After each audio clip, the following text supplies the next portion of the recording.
Сынаққа бүгін бағынып шығалмай үйден отырмыз, аластайық індетті, қосылсын тез басымыз. Ұстаздарым аяулы, тәрбиешім қайдасың?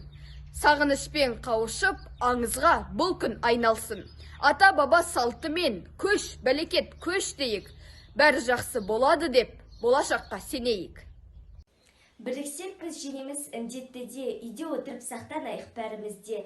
Қол жуып тазалықты ұстансақ, қайта келіп жатақхана төріне.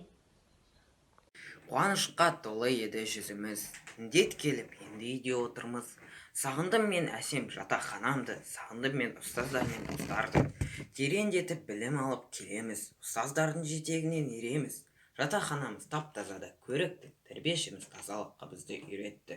Бұл індетті әр-ақ біздер жеңеміз, бір-бірімізді сағынышпен көреміз. Сол үшін де ата-анамызды тыңдайық, амандықты бәрімізде қалайық. Мектеп білім, ұстаз ана деп білем.